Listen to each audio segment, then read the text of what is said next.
know the feeling, the dread of another week, the sense that your life is not really yours, that you're moving through days that were designed for someone else's purposes, working on things you don't care about, chasing goals that feel meaningless, even as you chase them. You feel suffocated by things that you never agreed to. You can't seem to escape. It's like breathing bad air. You don't always notice it, but it's always there. A low-grade stifling of what makes life worth living. The feeling that real life, your life, the one that was supposed to be yours, is always out of reach.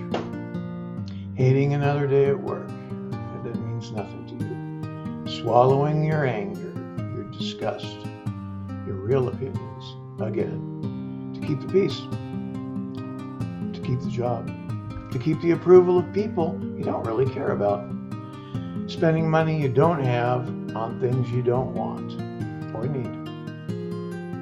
And you're feeling trapped, anxious, like daily life is a punishment you cannot escape. It's not weakness or ingratitude what you're feeling.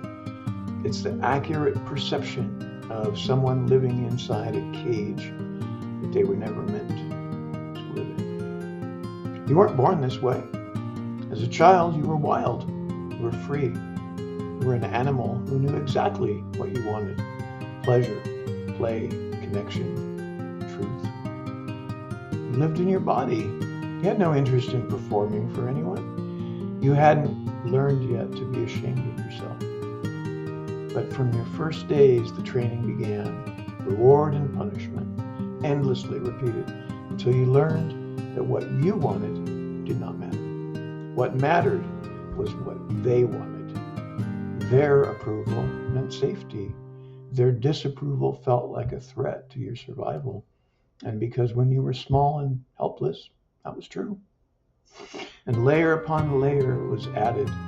First your family, then schools, then church, then your employers, and advertisers, then the entire weight of a culture that needs you to be obedient, productive, and too exhausted to question any of it. They tamed you like a wild animal, broken to the wheel. And the cruelest part is that most of the people who did it to you had it done to them first. And the cage reproduces itself generation after generation.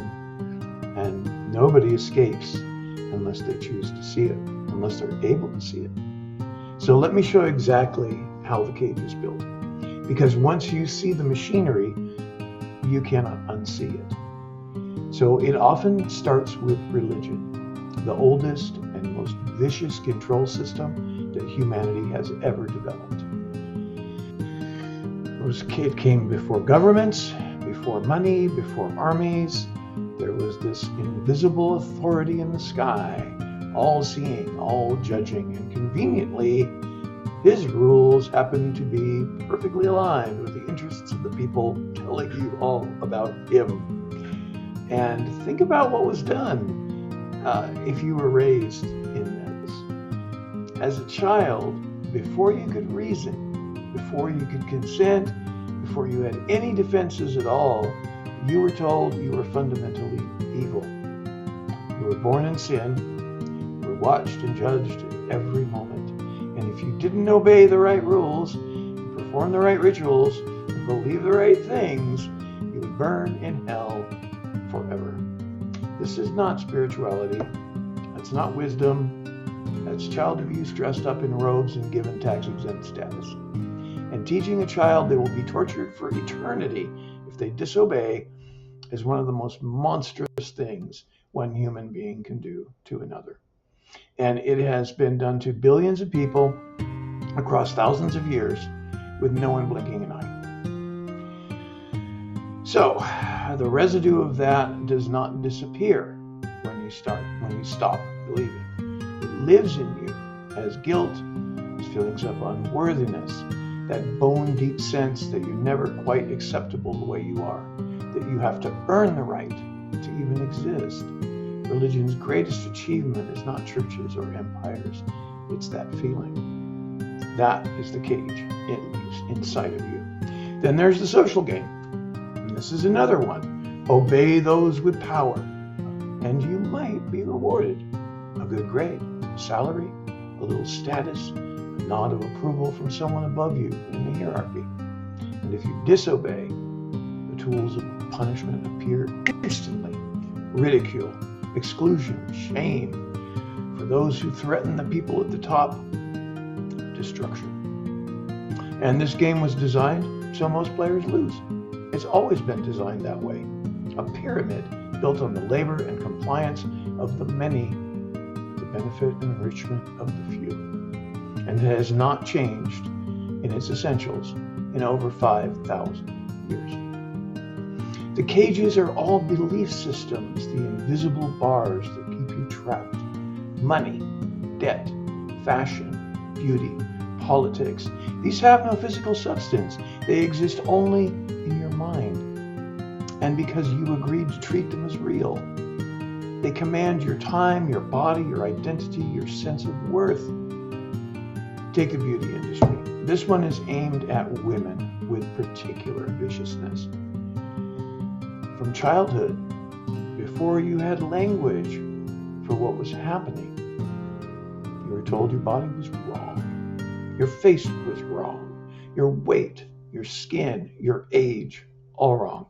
An industry worth hundreds of billions of dollars is built entirely on manufacturing a wound and then selling you Band-Aid for it. The beauty industry does not exist to make you feel beautiful. It exists to make you feel deficient. Forever. That feeling of deficiency is the product. Without it, the machine collapses. You were handed a body and told it was inadequate. That's not a personal failing. That is a calculated, deliberate, generations-long lie. And money, the worst of all of them. The most valuable things in human life cannot be bought. Love, kindness, connection, care. In money's twisted value system, they are worthless. You were trained to chase a symbol while everything real slips away. To measure your worth in what you own and what you earn as if human life could be priced. And the deepest cage of all is your self-image. This is the one you cannot see because it looks like you. The story you carry about who you are, what you deserve, what is possible for you, lodged so deep it feels like the truth. It's not truth. It's the accumulated residue of everything they put into you. Every punishment, every shaming, all those feelings of being not good enough. That voice is not yours. It's theirs. It always has been. And here's what I want you to understand. The values this system gave you are not your values. They justify war and call it necessary. They normalize poverty and call it inevitable. They destroy the living world for profit and call it progress. They punish compassion as weakness, and they reward cruelty as ambition. They've been doing this for 5,000 plus years and calling it civilization. And you are allowed to say, fuck this. Not as a performance, not as a rebellion for its own sake, but as a clear-eyed decision to stop participating in keeping you in captivity. Now, I have to be honest with you about something. When you walk away, the chains and the cages, they don't disappear. The social game's still out there. The bills still exist. Pressure to conform does not evaporate because you decided to stop. But here's what changes. You stop letting the chains drag you down. You stop enslaving yourself. You stop doing what the cage wants you to do. You stop measuring your worth by their measurements. You stop chasing their goals and calling it ambition. You stop swallowing your real self to make an acceptable version. And so this is a different kind of freedom, but it's real. And it starts the moment you truly see the cage for what it is. Simple as that. You already know what your real values are. You have always known what your real values values are kindness, compassion, honesty, care for the people around you, and for the living world. Connection that's real, not performed. A life that's built on what you actually love, not what you were told to want. And that knowledge, it didn't come from them. It came from somewhere that they could never reach. It's the part of you that survived that taming. And that's what you need to trust. So listen for that voice that says, I should, I ought to, I must. And ask every time, whose demand is this? Who benefits? If it injures you, if it serves someone else's interests at your expense, put it down. You're allowed to put it down. Begin slowly and deliberately and build a life on your terms, your values, your goals. Build a life that's free and that is worth living. The door is open. It's simple awareness of those cages. Come on, hop out of that cage.